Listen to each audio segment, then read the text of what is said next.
Un bébé qui a de la fièvre, qui se tortille et convulse comme un ver. Un adolescent qui, au réveil, est saisi de secousses et renverse son bol de lait au petit déjeuner. Une personne qui brusquement tombe à terre, perd connaissance et convulse. Ou une autre qui soudainement se fige, s'absente pendant quelques instants, sans s'en rendre compte. Toutes ces manifestations, c'est de l'épilepsie. Ou plutôt les épilepsies, car il s'agit en réalité de maladies très différentes, en fonction de leur âge de début, leurs symptômes, leurs pronostics. L'épilepsie est une maladie neurologique qui touche 0,8% de la population. Une maladie qui a probablement toujours existé. Elle n'est pas liée aux OGM, au changement climatique ou au silicone, non. D'ailleurs, le terme épilepsie vient du grec ancien, prendre par surprise. Saviez-vous que Jules César, Jeanne d'Arc, Molière, Flaubert et bien d'autres encore étaient épileptiques? Comme quoi on peut mener une carrière brillante tout en étant épileptique. Et d'ailleurs, le cerveau épileptique ne crise pas en continu. La plupart du temps, il fonctionne normalement. Alors la crise d'épilepsie, qu'est-ce que c'est? La crise est le reflet d'une communication anormale des cellules du cerveau, nos neurones.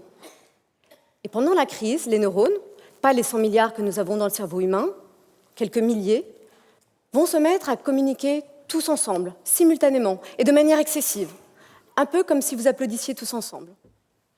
Ceci va provoquer des décharges électriques anormales qui vont provoquer un court-circuit cérébral. Et c'est ça, la crise d'épilepsie.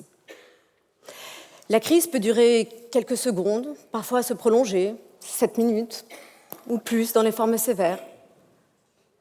Alors pour stopper ces crises, il existe de nombreux médicaments antiépileptiques qui sont efficaces, et c'est pourquoi le pronostic est généralement bon. Mais pour un tiers des patients, qui sont dits pharmacorésistants, les crises persistent, malgré les antiépileptiques. Et dans certaines indications, c'est une intervention chirurgicale qui va permettre de soigner la maladie. Une chirurgie qui vise à retirer une petite zone du cerveau qui est à l'origine des crises. On parle du foyer épileptogène. Alors dans la recherche, on s'intéresse souvent aux causes et aux mécanismes. Les causes de l'épilepsie sont diverses. Les crises peuvent faire suite à une tumeur cérébrale, un traumatisme crânien, une malformation congénitale, ou être dues à des facteurs génétiques. Et ce sont ces causes génétiques qui intéressent mon équipe de recherche à l'ICM, à l'Institut du cerveau et de la moelle épinière. Tout comme la couleur des yeux, des cheveux, certaines épilepsies sont héréditaires. Elles se transmettent de génération en génération. Ces formes sont très rares, mais elles ont permis de faire des progrès considérables dans la compréhension des mécanismes qui sous-tendent la maladie. À ce jour, ce n'est pas moins d'une centaine de gènes d'épilepsie qui a été identifié et qui met en valeur le rôle très important des protéines qui régulent l'excitabilité neuronale. Ces travaux ont aussi permis de proposer un diagnostic génétique, apportant une réponse aux familles, une meilleure prise en charge et parfois un traitement mieux ciblé. Mais aujourd'hui, je ne suis pas venue vous parler de génétique traditionnelle et d'épilepsie héréditaire. Non, je voulais vous faire part de découvertes très récentes qui ont révélé la génétique cachée de certaines formes rares d'épilepsie de l'enfant. Cachée où? Dans notre cerveau. Je vous ai dit précédemment que parfois une chirurgie de l'épilepsie est réalisée pour soigner ces enfants avec une malformation cérébrale. Avec l'accord des familles, notre équipe récupère un petit bout de tissu cérébral. Rassurez-vous, quelques millimètres cubes à peine, mais suffisamment pour pouvoir extraire l'ADN des neurones qui sont situés au cœur de ce foyer épileptogène. Et savez-vous ce que nous y avons trouvé? Des mutations. Des mutations que l'on dit somatiques, car elles ne sont présentes que dans le cerveau. Elles n'ont pas été héritées du père, elles n'ont pas été héritées de la mère, elles sont apparues accidentellement lors de la grossesse.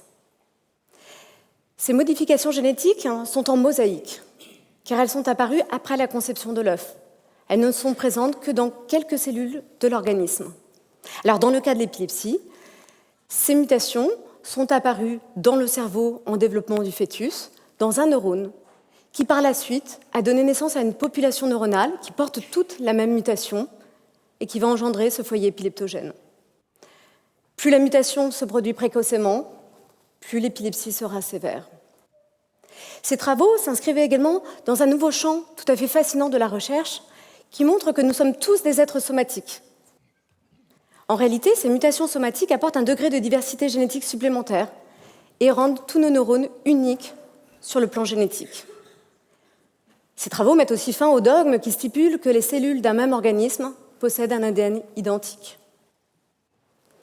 Alors, nos découvertes, ces travaux sur l'épilepsie ont aussi permis de révéler une nouvelle classe de gènes qui codent pour des protéines dont la fonction n'avait jamais été incriminée avec l'épilepsie auparavant. Alors, vous l'aurez deviné, les médicaments antiépileptiques actuels ne ciblent pas ces molécules.